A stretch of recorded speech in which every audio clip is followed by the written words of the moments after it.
Hi, I'm Karen. We're here at Montavilla Sewing Center, and today we're talking about the Baby Lock Triumph Serger. This serger can do both cover hem or cover stitch and regular serging. And you can use all 8 threads if you want to. This is what it would look like. Now, most of the time, this is not the kind of serging I would do. I would do one or the other.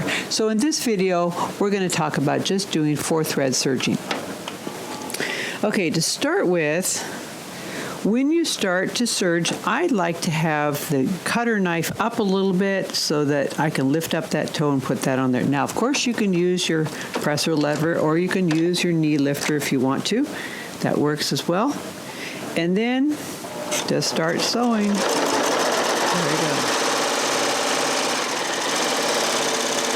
go. We have a thread cutter right back here. You can cut off that thread tail, and it makes a beautiful seam. The loopers meet right up there at the edge. That's what that should look like. If they're pulled in a little bit, you may want to reduce your stitch width. On the other hand, if they're really loopy, maybe make your stitch width a little bit wider. So this is your width and this is your length. The length is the lower, larger knob. I'll start with L. Okay, that's what serging should look like. And if you look on the back here, you can see a little, especially the red needle thread, you can see a little bit of that showing. That's what should happen. And on a stretchy fabric, that's what's going to give your serge seam a little bit of stretch. For regular 4-thread serging, I've shown you in my threading video how to thread it, but you also want to make sure that this is on A. That gives the correct thread tension for 4-thread serging. Now, how do you seal the beginning and ending of your seams? This doesn't have a back stitch, so there is a method to do that, and I'll show you how to do that. Oops, turn my hand wheel so it's up a little bit. There we go. I like just lifting the toe up like that. It's on a spring. You can do that. So to seal the beginning of the seam, I go slowly, take a few stitches, and by the way, you can slow your speed down a little bit here. I take a few stitches into the fabric, 3 or 4 stitches, so that the thread tail is pretty much at the end of the stitch fingers, but I leave the needles down. Lift up the thread, the presser foot. Then I smooth out that thread tail. What I'm doing is actually smoothing the loopers along the needle threads. Then I bring this over in front, actually to the left of the, if you look carefully, it's to the left of the cutter. You don't want it over the cutter because it won't cut off that tail. You want to actually stitch over the thread tail and cut it off with a cutter. So I have it in front of the cutter, hang on to it, start sewing, and see that, cut it right off. Keep sewing. Now at this point, to seal the end of it, I'll show you how to do that. I make a nice long thread tail.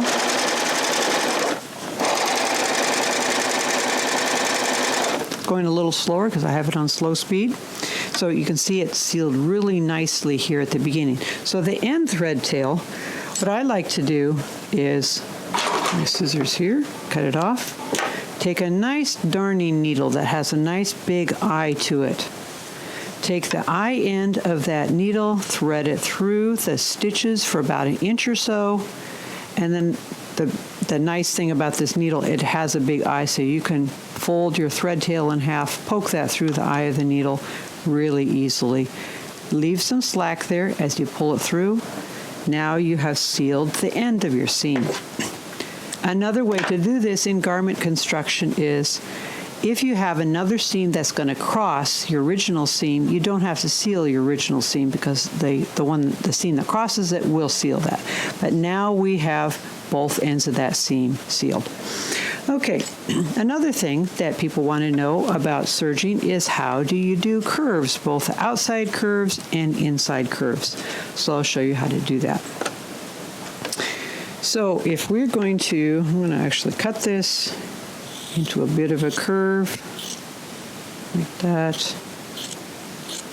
Not very accurate, but that's okay. We're just doing this for education purposes. So I'm going to show you first how to do this kind of curve here.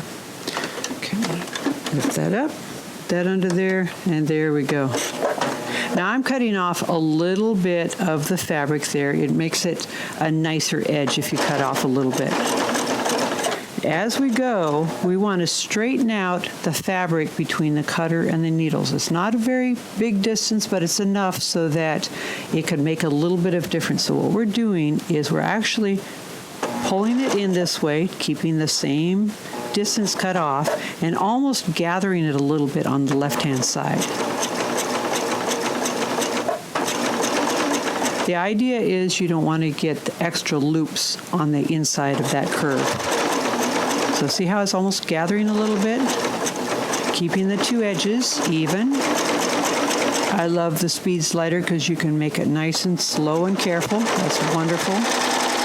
Getting to the end here, I like to hang on to the end of my thread, not way out here. Especially important with knits. You don't want to be stretching out your seam. So hang on to the end here. And I just cut it off there. Now I've got a little bit of loops here. That's okay. But the idea is to make it as straight as you can. Okay.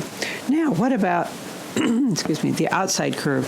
Same idea, but you're going to be pulling it in a different direction. So you're actually going to be almost gathering it here on the inside.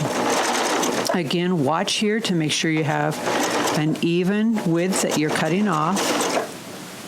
It's almost gathering there a little bit. It will act a little bit different as it is on the straight of the grain than it is on the bias. There we go.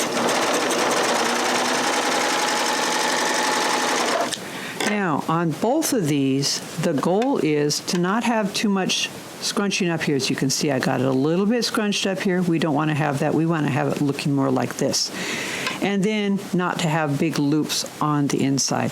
But that's where you want to straighten things out as you're sewing. So that's inside curves, outside curves. Now what about knits? You've heard that sergers are great for knits. Yes, they are. That's because you have your differential feed here. So to start with, I'm going to just show you about knits at neutral.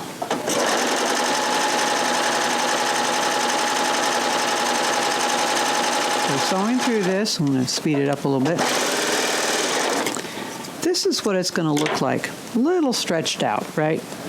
So I found with this kind of knit, and it's going to be different with different knits, you want to maybe bump this up to like 1.5. 1.3 might do it for certain knits, but this is a more stretchy, not as good stretch recovery knit.